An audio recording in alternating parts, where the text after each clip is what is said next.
வணக்கம் ஃப்ரெண்ட்ஸ், இன்றைக்கி என்ன சமைக்க போகிறோன்னா சென்னா மசாலா எப்படி செய்கிறதுன்னு பார்க்கலாமா. முதல்ல இதுக்கு தேவையான பொருட்கள்லாம் ரெடி பண்ணி வச்சுக்கலாம். கொஞ்சமாக இஞ்சி பூண்டை எடுத்து பேஸ்ட் பண்ணி வச்சுக்கலாம். அதுக்கப்புறமா 2 பெரிய சைஸ் வெங்காயத்தை குட்டி குட்டியாக நறுக்கி வச்சுக்கலாம். என்கிட்ட சாப்பர் இருக்குது, அதனால் நான் ஈஸியாக சாப்பர்லேயே குட்டி குட்டியாக கட் பண்ணி வச்சுக்கிட்டேன்.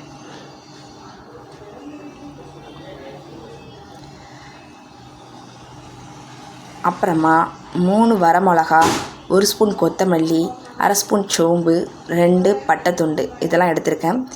அப்புறமா 3 வெங்காயம், 4 பழுத்த தக்காளி, கொஞ்சமாக கொத்தமல்லி இலை இதெல்லாம் எடுத்தாச்சு. இப்போ வதக்க ஆரம்பிக்கலாம். ஒரு இருப்பு சட்டியில் கொஞ்சமாக எண்ணெய் சேர்த்துக்கலாம். வத்தல், கொத்தமல்லி, சோம்பு, பட்டை எல்லாத்தையும் போட்டு நல்லா பொன்னிறமாக வறுத்து எடுத்துக்கலாம். பொன்னிறமானதும் அதை வேறு ஒரு பாத்திரத்துக்கு மாற்றிக்கலாம். தக்காளி, வெங்காயம், கொத்தமல்லி இது எல்லாத்தையுமே போட்டு நல்லா வதக்க ஆரம்பிச்சிடலாம். இஞ்சி பூண்டு பேஸ்ட்டையும் போட்டுக்கலாம். இந்த நாளத்தையுமே நல்லா வதக்கலாம். தோல் சுருங்கி நிறம் சேஞ்ச் ஆகிற வரைக்கும் நல்லாவே வதக்கிக்கலாம். கலர் சேஞ்ச் ஆகணும். இந்த அளவுக்கு வறுத்ததுக்கப்புறமா அடுப்பை ஆஃப் பண்ணிடலாம். கொஞ்ச நேரம் அதை ஆற வச்சுக்கலாம். ஆற வச்சதுக்கப்புறமா தான் அதை அரைக்கணும். இப்போ மிக்ஸி ஜாரில் வரமிளகா எல்லாத்தையுமே போட்டுக்கலாம். கூட 2 வரமிளகா வேணுனாலும் நீங்கள் போட்டுக்கலாம். நான் கம்மியாக தான் காரம் எடுப்பேன், அதனால் கம்மியாக தான் வத்தல் போட்டிருக்கேன். வெங்காயம், தக்காளியையும் அதோடு போட்டுக்கலாம். அப்புறமா 5 முந்திரி பருப்பு, கொஞ்சமாக சென்னாவை போட்டுக்கலாம். அவிச்சு வேக வச்சு எடுத்துருக்கிற சென்னாவை போட்டுக்கலாம்.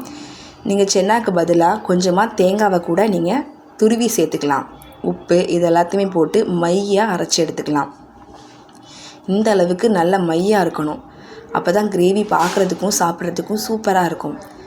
ஒரு கடாயில் தாளிக்கிறதுக்கு தேவையான எண்ணெய் ஊற்றிக்கலாம். 2 பட்டை, 1 ஏலக்காய். நான் கம்மியான ஸ்பைசஸ் தான் எடுத்துக்கிடுவேன், அதனால் கம்மியாக தான் போட்டிருக்கேன். உங்களுக்கு இன்னுமே நிறைய ஸ்மெல் பிடிக்கும் அப்படின்னா இன்னும் கொஞ்சம் ஸ்பைசஸையும் சேர்த்துக்கலாம்.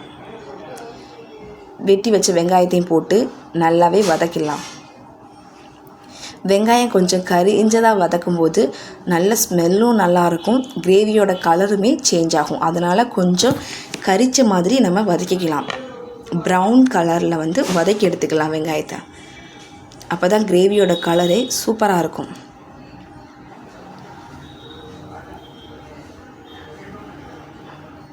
வெங்காயம் வதங்கினோடனே அதோட நடுவில் கொஞ்சமாக ஆயில் ஊற்றி அதில் 1 ஸ்பூன் வத்தப்பொடி போட்டுக்கலாம். 1 ஸ்பூன் கறி மசாலா பொடி போட்டுக்கலாம். இந்த மசாலாலாம் எண்ணெயில் நல்லா முருகி வதங்கணும்.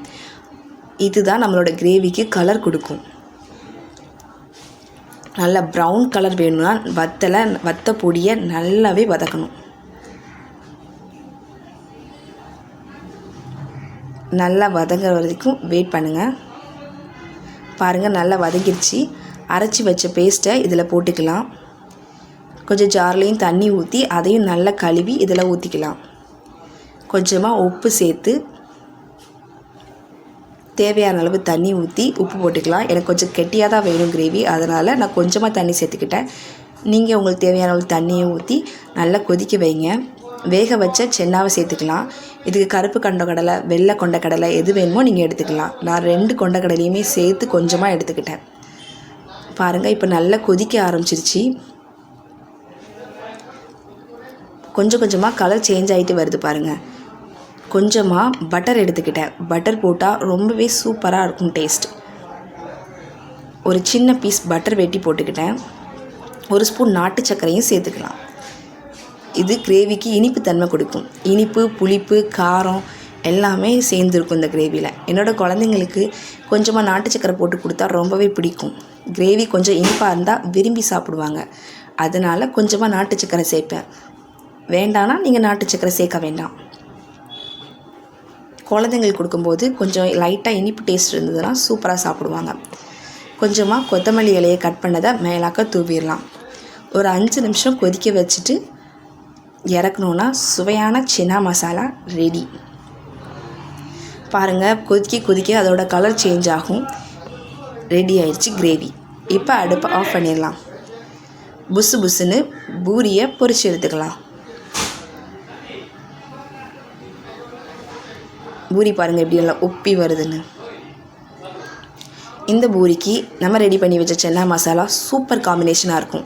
இந்த சன்னா மசாலாவை ரைஸுக்கு, சப்பாத்திக்கு, இட்லிக்கு, தோசைக்கு எதுக்கு வேணாலும் சைடிஷாக வச்சு சாப்பிட்லாம். ரொம்பவே சூப்பராக. தேங்க்யூ ஃபார் வாட்சிங்.